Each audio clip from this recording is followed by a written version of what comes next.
اس صورت میں اللہ نے توحید کو بہت زیادہ بیان کیا اور ابراہیم علیہ السلام کا واقعہ بہت اہتمام سے بیان کیا اس صورت میں. پہلے میں ابراہیم علیہ السلام کا مختصر واقعہ بیان کرتا ہوں, پھر دوسرے پیغمبروں کا جو اللہ کے ساتھ معاملات ہوئے. وَلَقَدْ آتَيْنَا إِبْرَاهِيمَ رُشْدَهُ مِن قَبْلُ, ہم نے ابراہیم کو پہلے ہی سے ہدایت دی تھی. ابراہیم اپنے والد اور اپنی قوم سے کہنے لگے ما هذه التماثيل التي انتم لها عاکفون, یہ کیا تصویریں ہیں جن کے سامنے تم ہر وقت مستنڈے بنے ہوئے بیٹھے رہتے ہو. مستنڈے کا لفظ میں استعمال کر رہا ہوں, ایسے گردن جھکا کے ان کے ادب احترام میں بیٹھے رہتے. تصویروں میں ایسا ہی ہوتا ہے نا, لوگ اپنے پیروں کی تصویریں لگاتے ہیں, بت بھی ایک تصویر ہی ہوتی ہے. تو بڑی حقارت سے کہا یہ کیا ہے, صبح شام ان کے سامنے جھکتے ہو اور مٹھائیاں لا کے رکھ رہے ہو, اور وہ جو کرتے ہیں نا ہندو لوگ صبح شام پتہ نہیں کیا کیا کر رہے ہوتے ہیں, سیوا کر رہے ہو, ان کی بتیاں جلا رہے ہو, یہ کیا ہے, یہ ان کی اوقات کیا ہے. جب بھی کسی کے پاس کوئی بات کی دلیل نہیں ہوتی نا تو اس کو دلیل سے بات سمجھ میں نہیں آتی, آپ اس کی اس شے کی تحقیر کریں گے تو بات سمجھ میں آئے گی. جیسے میں عاملوں کے بارے میں کہتا ہوں, ابے یہ کیا ہے, یہ بیکار جاہل قسم کے لوگ ہیں, یہ پٹھان ہوٹل سے 2 پراٹھے تو لا نہیں سکتے, یہ سنگ دل محبوب تمہارے قدموں میں لا کے ڈالیں گے. یہ جو دلیل ہے نا, اسٹائل, اس سے ان عاملوں کی عظمت دل سے نکل جاتی ہے. اگر عقل مند ہوگا آدمی, عقل مند نہیں ہوگا تو پھر وہ تو پھر سمجھاتے رہو ساری زندگی. ابے ان پرچیوں میں کیا رکھا ہوا ہے جو تم گلے میں کالے کالے پٹے لٹکا کے گھومتے ہو. کل ایک صاحب اچھے بھلے موٹے تازے ہٹے کٹے, ان کے گلے میں نے ایک تعویذ دیکھا, میں نے ان سے کہا یہی اسٹائل تھا میرا, یہ کیا لٹکایا ہوا ہے یار, کالا پٹا ہندوؤں کی طرح. کہتے ہیں بھائی جائز تعویذ ہے. میں نے کہا جائز ناجائز کی بحث میں نے کی آپ سے, اچھا لگ رہا ہے یہ کالا پٹا گلے کے اندر لٹکایا ہوا یہاں پہ. چھوڑو, سنت پر عمل کرو. نبی اس رات کو سورہ فلق سورہ ناس پڑھ کے دم کیا کرتے تھے. جائز ناجائز کی بحث میں تو میں پڑھ ہی نہیں رہا نا. یہ اچھا لگ رہا ہے, یہ میں تو یہ پوچھ رہا ہوں, یہ اچھا لگ رہا ہے, یہ کیا پٹے گلوں میں ڈالے ہوئے ہیں. جانوروں کے گلے میں پٹے ہوتے ہیں یا مشرکوں کے گلے میں پٹے لگتے ہیں, وہ کالے دھاگے نیلے دھاگے. لوگوں کو دیکھا ہوگا نا اپنے انگوٹھے پہ الگ دھاگا باندھا ہوا ہے, ادھر الگ دھاگا, ادھر امام ضامن, ادھر کچھ ادھر کچھ. او بھائی نیٹ کلین سیدھے سادے گھومو, کوئی ٹینشن ہو اللہ سے دعا مانگو, ختم. اور سنت کو فالو کرو. سنت میں کیا ہے, رات کو سونے سے پہلے 4 قل پڑھ کے دم کر لیا, آیت الکرسی پڑھ لی, سورہ بقرہ کا آخری حصہ پڑھ لیا, بس. اب بھی اگر جن آ رہا ہے تو اس کا مطلب یہ ہے کہ وہ جو ہے نا اب آئے گا لازمی. وہ جن نہیں ہے, وہ کوئی اور چیز ہے, وہ ٹھیک ہے نا. تو نہیں آئے گا جن چڑیل بھوت انشاءاللہ. یہ ان تعویذ گنڈے والوں کے زیادہ آتے ہیں جن چڑیل بھوت.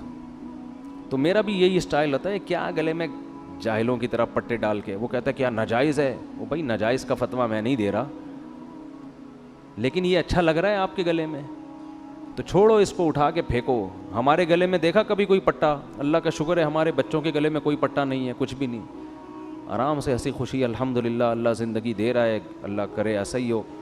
اور عاملوں کے خلاف اتنا بولنے کے باوجود آج تک کوئی عامل ایسا نہیں ہے کوئی جن چڑیل بھیج کے مجھے کوئی نقصان پہنچا سکے. ان کمبختوں کے پاس کچھ ہے ہی نہیں. یہ تو بزدل لوگوں کے لیے اللہ نے ان لوگوں کو پیدا کیا ہے. تو اس لیے یہ پٹے مٹے کالے نیلے پیلے فلیتے پلیتے دھاگے یہ چھوڑ دو, یہ سب چیزیں ہیں, ٹھیک ہے. کچھ نہیں رکھا ان چیزوں میں, اللہ پہ اعتماد اور توکل کرو. اچھا بھائی, تو ابراہیم علیہ السلام نے فرمایا ما هذه التماثيل, یہ کیا تصویریں ہیں بھائی تمہارے ہاتھوں کی بنائی ہوئی. تو قوم جواب میں کہنے لگی کہ وجدنا آباءنا لها عابدین, بھائی ہماری پرمپرا ہے یہ. آپ ہندوؤں سے کہیں نا ان بتوں کی کیوں عبادت کرتے ہو, تو وہ جواب میں کہتے ہیں بھائی جب ہم ہندو گھر میں پیدا ہوئے ہیں تو ہمارا خاندان اور ہمارا مذہب ہمیں گاڈ کی طرف سے کیا ملا ہے, یہی ملا ہے, تو اللہ ہم سے اسی پہ خوش ہے. یہ دلیل درست نہیں ہے. ایک عیسائی سے میں نے پوچھا یار تم کیوں اس مذہب کو فالو کرتے ہو؟ اس نے کہا کہ اگر اللہ کو مجھے مسلمان بنانا تھا تو اللہ مجھے مسلم گھر میں پیدا کر دیتا. جب اللہ نے مجھے کرسچن پیدا کیا ہے اس کا مطلب وہ اسی پہ خوش ہے. میں نے کہا اچھا بھائی. میں نے کہا اس کا مطلب ایک آدمی چوری کرتا ہے, آپ اس سے کہتے ہو کہ چوری کیوں کرتے ہو؟ وہ کہتا ہے میرا خاندان ہی چور ہے. میں کس گھرانے میں پیدا ہوا؟ چوروں کے گھرانے میں. میرے ابا مسجد سے چپل چراتے ہوئے پکڑے گئے تھے, ماموں گھنٹی بجاتے ہوئے پکڑے گئے تھے, اور خالہ سٹا لگاتے ہوئے پکڑی گئی تھیں. تو ہمارا تو خاندان ہی کیا ہے. تو اللہ کو اگر مجھے نیک بنانا تھا تو مجھے ڈاکوؤں کے گھر میں پیدا نہ کرتا. تو یہ دلیل درست ہوگی؟ تو جیسے عملی خرابی ہوتی ہے اسی طرح نظریے کی بھی خرابی ہوتی ہے. تو باپ دادا کی وجہ سے نہ عملی خرابی اختیار کرنے کی اجازت اور نہ نظریاتی خرابی. ہاں باپ دادا اگر خاندانی ہو پھر ان کو فالو کرنے کا حکم ہے. اس لیے کہ بہت سے لوگ نا یہ آیتیں ہمارے خلاف فٹ کر رہے ہوتے ہیں کہ تم اپنے باپ دادا کو مانتے ہو, ابو حنیفہ امام شافعی کو فالو کرتے ہو نبی کو چھوڑ کے. نبی کو چھوڑ کر ابو حنیفہ کو فالو کرنا ممکن ہی نہیں ہے, کیونکہ ابو حنیفہ اور نبی کا راستہ ایک ہی ہے. یہ ہے کہ قرآن و سنت کا ایک مطلب آپ نے سمجھا اور ایک مطلب ابو حنیفہ نے. ابو حنیفہ کی سمجھ پہ پوری امت گواہی دیتی ہے کہ وہ مجتہد تھے, آپ کی سمجھ پہ 4 آدمیوں کے علاوہ کوئی بھی نہیں مانتا. تو ایسے مجتہد کو فالو کرنا یہ قرآن و سنت ہی کو فالو کرنا ہے. ہاں مجتہد کی کوئی بات قرآن و حدیث کے خلاف ثابت ہو جائے اس میں مجتہد کو فالو کرنا جائز نہیں ہے, لیکن یہ ثابت ہر نتھو پتھو کا کام نہیں ہے. آپ اپنی عقل کی کمی کی وجہ سے یہ سمجھ رہے ہوتے ہو کہ ابو حنیفہ کا قول حدیث کے خلاف ہے. اصل میں آپ کی سوچ اور آپ کا علم کیا ہوتا ہے؟ ناقص ہوتا ہے. تو آپ اس کو تھوپ رہے ہوتے ہو پوری دنیا پر.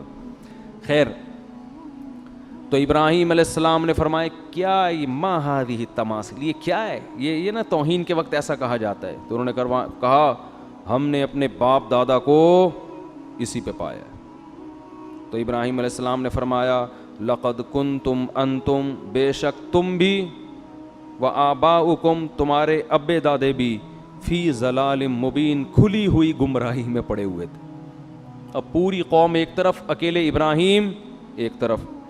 قالوا وجئتنا بالحق ام انت من اللاعبین, انہوں نے کبھی اتنے اسٹریٹ فارورڈ اپنے بتوں کے خلاف سنا نہیں تھا. فرسٹ ٹائم وہ یہ سن رہے تھے کیونکہ جس ماحول میں ابراہیم علیہ السلام پیدا ہوئے نا وہاں تو سارے بتوں کی عبادت کرنے والے, ہمیشہ بتوں کا نام احترام سے لینے والے, بھگوان پہ چڑھاوے چڑھانے والے. فرسٹ ٹائم انہوں نے اتنا کانفیڈنس کے ساتھ یہ بات سنی تھی کہ تم بھی اور تمہارے باپ دادے بھی کیا ہیں غلط. تو وہ جواب میں کہتے ہیں اجئتنا بالحق ام انت من اللاعبین, اے ابراہیم آپ مذاق تو نہیں کر رہے ہمارے ساتھ؟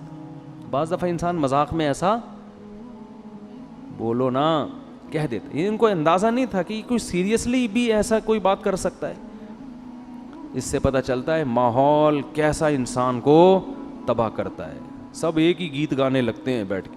کیا آپ مذاق کر رہے ہیں؟ یہ حق پر ہیں. ابراہیم نے فرمایا نا میں مذاق نہیں کر رہا.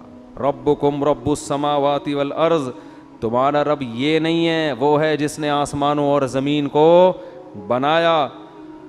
وَأَنَا عَلَىٰ ذَلِكُم مِّنَ الشَّاهِدِينَ, اور میں اس پر گواہ ہوں, میں گواہی دیتا ہوں کہ یہ خدا نہیں ہے. خدا کون ہے؟ جس نے آسمانوں اور زمینوں کو بنایا. اور پھر کہنے لگے وَتَاللَّهِ لَأَكِيدَنَّ أَصْنَامَكُمْ, ایک تدبیر سوچی انہوں نے, یہ دل میں کہا انہوں نے کہ یہ لوگ, وہ تو کئی سال سمجھاتے رہے نا, قرآن تو مختصر واقعہ بیان کرتا ہے, سمجھاتے رہے, ان کے سمجھ میں نہیں آیا. تو حضرت ابراہیم کے دل میں آیا کہ ایک ورک شاپ کرواتا ہوں میں ان کو. ٹھیک ہے نا, کیا کرواتا ہوں؟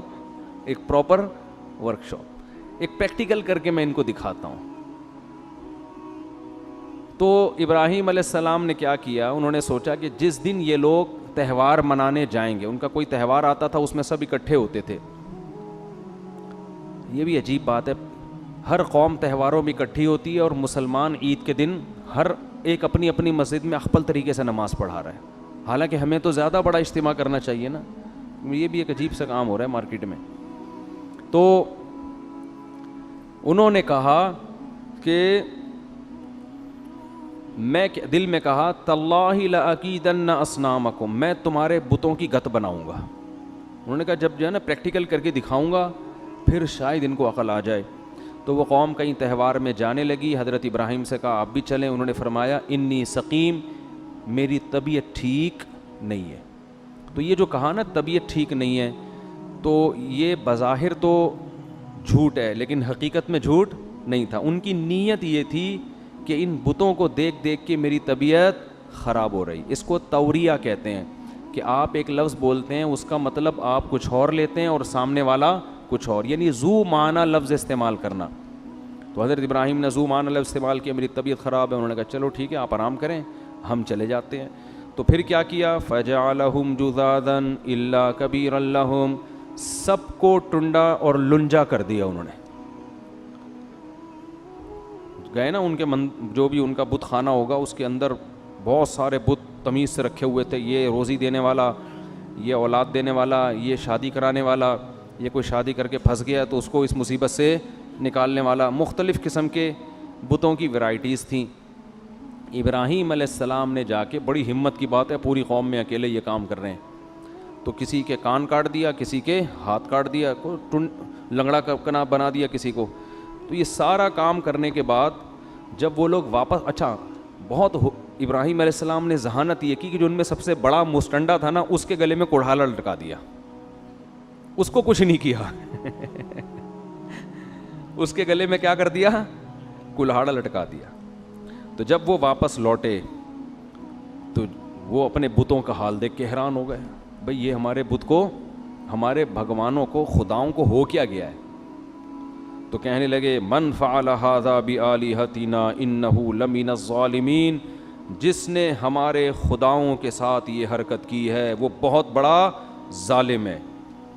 اب کس نے کی ہے, قالوا سمعنا فتى یذکرہم, لوگوں نے کہا ایک نوجوان ہے جو اکثر ان کا تذکرہ, برا تذکرہ کرتا رہتا ہے. ایک دن کہہ رہا تھا یہ کیا تم لوگوں نے رکھے ہوئے ہیں عبادت کے لیے, یقال لہ ابراہیم, اس کا نام کیا ہے, ابراہیم, اسی نے کیا ہوگا اور تو کوئی برا بھلا بولنے والا نہیں ہے. قالوا فاتوا بہ علی اعین الناس, لوگوں نے کہا کہ سب کے سامنے اس کو لے کر آؤ تاکہ سب کے سامنے جرم کا اعتراف کرے وہ. قالوا اانت فعلت ھذا بآلہتنا یا ابراہیم, کیا آپ نے اے ابراہیم ان بتوں کے ساتھ یہ کیا ہے. ایک کی آنکھ غائب ہے, ایک کی ناک پتہ نہیں مارکیٹ سے شارٹ ہو گئی ہے, ایک کا گھٹنا تلاش کر رہے ہیں, تلاش کرنے کے باوجود نہیں مل رہا, پتہ نہیں کدھر گیا ہے, تو آپ نے کیا یہ. حضرت ابراہیم نے فرمایا بل فعلہ کبیرہم ھذا, یہ جو ہے نا یہ جو سب سے بڑا نہیں ہے, چپ کر کے آرام سے مستنڈا بنا ہوا بیٹھا ہوا ہے, جس کو کچھ بھی نہیں ہوا اور کلہاڑا بھی اسی کے گلے میں, اس نے کیا ہے. فاسألوہم, اور جن کے ساتھ ہوا ہے نا ان سے پوچھو, وہ سب اسی کا نام لیں گے. جن کے ساتھ یہ کچھ ہوا ہے بھائی, جو زخمی ہوئے ہیں وہ زخمی خود بتائے گا کہ ہمارے ساتھ یہ کس نے کیا ہے. تو سب ایک ہی کا نام لیں گے, ان سے پوچھ کے دیکھو, سب بتائیں گے اس نے کیا ہے. فاسألوہم ان کانوا ینطقون, اگر یہ بولتے ہیں تو ان سے پوچھو. فرجعوا الی انفسہم فقالوا انکم انتم الظالمون, قرآن کہہ رہے چند سیکنڈ کے لیے نا سب اپنی بغلیں جھانکنے لگے اور اپنے دل میں بولنے لگے یار تم واقعی بڑے برے لوگ ہو, بڑے ہی ظالم لوگ ہو, یہ کم بخت کہاں سے بتا سکتے ہیں. تو ان کا ضمیر ان کو ملامت کرنے لگا کہ کیا پتھروں کو تم نے خدا بنا کے رکھا ہوا ہے جو کم بخت بول نہیں سکتے. تھوڑے دیر کے لیے تو ان کو یہ احساس ہو گیا, اور حضرت ابراہیم کا مقصد بھی یہ تھا. ثم نکسوا علی رؤوسہم, پھر پلٹے اور کہنے لگے لقد علمت ما ہؤلاء ینطقون, ابراہیم آپ کو پتہ ہے یہ بول نہیں سکتے. دیکھو حضرت ابراہیم یہ عمل کروا کے نا ان کی زبان سے نکلوانا چاہ رہے تھے کہ یہ کسی کام کے نہیں ہیں, یہ کسی کام کے نہیں ہیں. یہ تبلیغ کا بڑا خاندانی طریقہ تھا, لیکن آپ کسی ہندو کے مندر میں جا کے اس طریقے پر عمل نہ کریں, وہ آپ کو بھی ٹنڈا اور لنجا بنا سکتا ہے. پھر لوگ آپ سے پوچھ رہے ہوں, ان سے بتوں سے کوئی نہیں پوچھے گا کون کس نے کیا, آپ سے لوگ پوچھ رہے ہوں گے آپ کے ساتھ یہ کس نے کیا. تو وہ ابراہیم تھے, وہ اللہ کے پیغمبر تھے, وہ انہی پہ جچتا تھا. آپ اپنی حیثیت کے مطابق ہنسی خوشی زندگی گزاریں جیسے گزر رہی ہے, ٹھیک ہے نا, بس تبلیغ کر دیا کریں محبت کے ساتھ. تو فرجعوا الی انفسہم, ہاں, قال افتعبدون من دون اللہ ما لا ينفعکم شیئا ولا یضرکم, حضرت ابراہیم نے فرمایا کہ تو کیا تم ایسوں کی عبادت کرتے ہو جو نہ تمہیں نقصان پہنچا سکتے ہیں اور نہ تمہیں نفع، جو اپنا دفاع نہیں کر سکتے، وہ تمہارا کیا کریں گے؟